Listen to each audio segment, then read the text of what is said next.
नमस्कार, मैं राजीव चौधरी। साल था 2005, सितंबर के महीने का आखिरी सप्ताह था, यानी 30 सितंबर 2005। इस दिन डेनिश अखबार जिलेंड्स पोस्टेन में द फेस ऑफ मोहम्मद शीर्षक के साथ 12 कार्टून प्रकाशित हुए थे।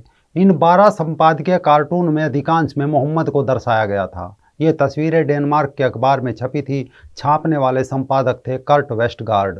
जब कार्टून अखबार में प्रकाशित हुए तो समूचे मुस्लिम देशों में गुस्सा फूट पड़ा। यहाँ तक कि ये आग भारत तक भी पहुंची। लेकिन यहाँ रैली, धरना, प्रदर्शन के अलावा डेनिश राजदूत को भारत से निकालने तक की बात सीमित रही। लेकिन डेनमार्क में तो सांप्रदायिक दंगे भड़क गए, भयानक हिंसा हुई। आक्रोशित मुल्लाओं ने फरवरी 2006 में तो डेनमार्क की सड़कों पर काफ़ी खून बहाया और सरकारी संपत्तियों को ध्वस्त किया। 250 से अधिक मौतें हुई। डेनमार्क समेत अन्य यूरोपीय राजदूतों पर भी हमले हुए। चर्च और ईसाइयों को निशाना बनाया गया और इसके बाद मुस्लिम देशों में डेनमार्क का खूब बहिष्कार हुआ।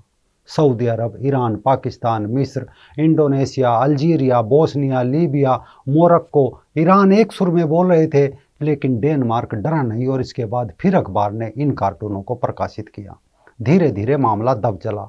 साल 2019 में फिर एक विवाद खड़ा हुआ और इस बार विवाद का कारण था खाना पीना, क्योंकि डेनमार्क के लोगों ने जोर दिया था कि बाहर से आकर डेनमार्क में बसने वालों को भी डेनमार्क का ही खान पान स्वीकार करना होगा।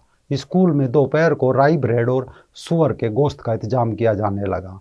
अब सुअर का गोश्त मजहब में हराम है तो विवाद बढ़ना लाजमी था। लेकिन बढ़ते अंतर्राष्ट्रीय दबाव के चलते, विरोध के चलते इस कानून को कुछ समय के लिए टाल दिया गया। लेकिन अब एक बार फिर नॉर्वे और स्वीडन के बाद डेनमार्क में आसमानी किताब जलाने की घटना हुई। पिछले कुछ दिनों के अंदर ही तीसरी बार डेनमार्क की राजधानी कोपेनहेगन में कुरान जलाने का मामला सामने आया। इस बार आसमानी किताब जलाने वालों में जो स्थान चुना वो भी हैरान कर देने वाला था। किताब जलाने वालों ने मिस्र और तुर्की के दूतावास के सामने किताब को आग के हवाले किया। दुनिया भर के मुस्लिमों में नाराजगी पैदा हुई तो डेनमार्क और स्वीडन ने इस घटना की निंदा की और कहा कि घटना तो निंदनीय है, लेकिन अभिव्यक्ति की स्वतंत्रता की रक्षा के नियम के तहत वो इसे रोक नहीं सकते। जवाब में तुर्की ने कहा कि गजब है, सरकार निंदा कर रही है और डेनिश अधिकारी लगातार इसकी अनुमति दे रहे हैं, जिससे लगता है कि ये लोग परिणामों की गंभीरता नहीं देख पा रहे हैं। यानी ये डेनमार्क को एक खुली धमकी थी। असल में ये सब यूरोप में क्यों हो रहा है? क्यों यूरोप के लोग पिस्टल और शॉटगन खरीदने लगे हैं? क्यों इन देशों का एक बड़ा तबका मुसलमानों की आलोचना कर रहा है, वो आसमानी किताब जला रहा है? आखिर उन्हें डर क्या है? असल में पिछले एक महीने में अलग अलग सोशल मीडिया अकाउंट्स पर कुछ वीडियोज आए। ये वीडियोज यूरोप की सेहत के लिए बिल्कुल भी सही नहीं है। यानी जैसा उनका कल्चर था, खुलापन था, वैचारिक आज़ादी थी, महिलाएं घूम सकती थी, इन वीडियोज से लग रहा है कि अब वो कहीं ना कहीं उन्हें खतरे में जाती दिख रही है।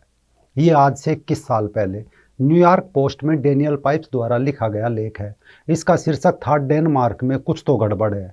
डेनियल अपने इस लेख के आरंभ में लिखते हैं कि डेनमार्क में कुछ दिनों पहले एक मुस्लिम वर्ग ने प्रमुख डेनिश यहूदियों को मारने के लिए 30,000 अमेरिकी डॉलर के पुरस्कार की घोषणा की और इस धमकी की विश्व स्तर पर चर्चा हुई।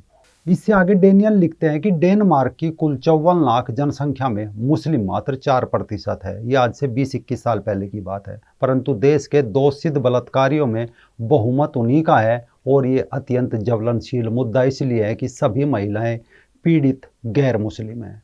अपने इस लेख में डेनियल ने आगे लिखा कि जहां मुस्लिम जाते हैं वहां वो अस्वीकार्य प्रथाएं साथ लाते हैं। जबरदस्ती विवाह के अंतर्गत डेनमार्क में पैदा हुई बच्चियों को अपने देश में चचेरे ममेरे भाई से विवाह का वचन दे रहे हैं और फिर उसे विवाह के लिए विवश भी कर रहे हैं और कुछ अवसरों पर तो मृत्यु तक की पीड़ा दे रहे हैं।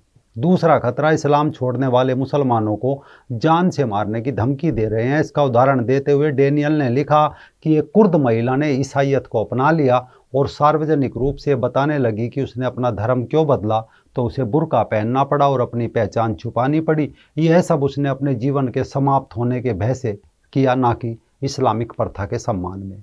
इसी लेख में यानी आज से 21 साल पहले डेनियल ने यह लिखा कि मुस्लिम नेता खुलेआम घोषणा कर रहे हैं कि एक बार डेनमार्क में मुस्लिम जनसंख्या बढ़ जाती है तो वे यहाँ इस्लामिक कानून लागू करने की इच्छा रखते हैं, जो कि बहुत दूर की बात नहीं है। यदि वर्तमान रुझान जारी रहते हैं तो एक समाज विज्ञानी का आकलन है कि अगले 40 वर्षों में डेनमार्क का हर तीसरा व्यक्ति मुसलमान होगा। इसके बाद साल 2007 में फिर डेनियल पाइप्स ने यूरोप को चेतावनी देते हुए नेशनल इंटरेस्ट में एक लेख लिखा। इस बार लेख के 2 शीर्षक थे। ऊपर लिखा था यूरोप स्ट्रक ऑप्शन और नीचे दिया था यूरेबियन नाइट, यानी यूरोप के भयानक विकल्प, और अरब की जगह यूरोप को यूरेबियन लिखा। इस आर्टिकल में तब के प्रिंस चार्ल्स, आज के राजा चार्ल्स को इस्लामिक टोपी में दिखाया गया था और लिखा था कि मुसलमानों की सक्रियता और यूरोप की निष्क्रियता के कारण यूरोप का इस्लामीकरण होगा और अपने धीमे स्तर के साथ वह इस्लाम में धर्मांतरित हो जाएगा। उच्च और निम्न धार्मिकता, उच्च और निम्न जन्म दर, उच्च और निम्न सांस्कृतिक आत्मविश्वास के कारण ये सब संभव होगा। आज यूरोप एक खुला द्वार है जिसमें मुसलमान टहल रहे हैं। इसी लेख में डेनियल ने आगे ये भी लिखा कि एक समय वो आएगा जब अमेरिका की नौसेना के जहाज यूरोप से यूरोपीय लोगों को सुरक्षित निकालने के लिए उनके समुद्र तटों पर तैनात होंगे।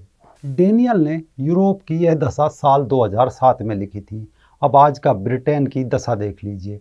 ये पॉल गोल्डिंग का कल का ट्वीट था जिसमें वो लिखते हैं कि मैनचेस्टर में इस्लामिक जुलूस का एक दृश्य। यदि मैनचेस्टर के युद्ध नायक अपने शहर को आज देख पाते तो क्या आपको लगता था कि वे खुश होंगे या भयभीत होंगे? पॉल गोल्डिंग ने अपने इस ट्वीट से पहले भी एक ट्वीट किया था जिसमें लिखा था कि सुखद दुख, आज मैनचेस्टर को मुश्किल से पहचाना जा सकता है, ये ईरान की कोई सड़क हो सकती है। सिर्फ यही नहीं, इससे कई दिन पहले भी गोल्डिंग ने एक ट्वीट किया था और लिखा था कि पार्लियामेंट स्क्वायर पर नमाज अदा करते मुसलमानों की भीड़, कल्पना कीजिए कि क्या मक्का में ऐसा हो सकता है। केवल डेनमार्क या ब्रिटेन भर की बात नहीं है, ये एशली साइमन का ट्वीट है। वो लिखती है कि ट्यूनीशिया से लोग इटली पर आक्रमण कर रहे हैं, 1 मिनट रुकिए, ये शरणार्थी सभी पुरुष क्यों है? ये एक सेना है जो आक्रमण कर रही है। इससे पहले भी 17 जुलाई को गोल्डिंग का एक ट्वीट था जिसमें उन्होंने मदरसे वाले अरब मुसलमानों पर तंज कसते हुए लिखा था कि खगोल भौतिकवादियों से भरी हुई एक और विशाल नाव भूमध्य सागर के पार यूरोप पर आक्रमण करने आ रही है। ये सब कैसे होता है, इसका एक उदाहरण समझिए। एशली साइमन ने एक वीडियो पोस्ट करते हुए लिखा था कि लीबिया से इटली जाने वाले अवैध अप्रवासी अपने पासपोर्ट फाड़कर फेंक देते हैं ताकि वे बाद में पहचाने ना जा सके।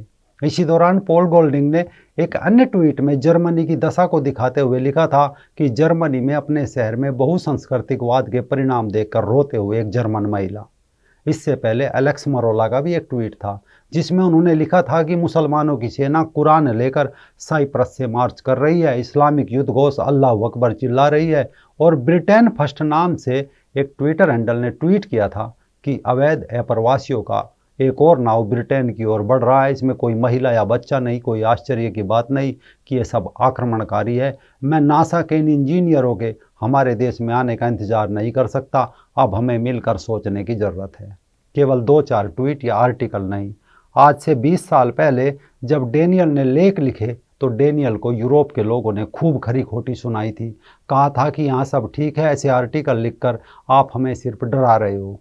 काश तब डेनियल के आर्टिकल गंभीरता से ले लिए होते तो आज ये रोना ना पड़ता। केवल इतना भर नहीं, फ्रांस, जर्मनी से लेकर नॉर्डिक देश और ब्रिटेन तक में चर्च की जगह मस्जिदें बन रही है, चर्च टूट रहे हैं। लेकिन अपने देश की चिंता की बजाय ब्रिटेन के सांसद अपनी संसद में मणिपुर में चर्च जला देने को लेकर रोना रो रहे हैं, जबकि उनके देश का आगे क्या होगा ये घुसने वाले इस्लामिक आक्रमणकारी अभी से संकेत दे रहे हैं।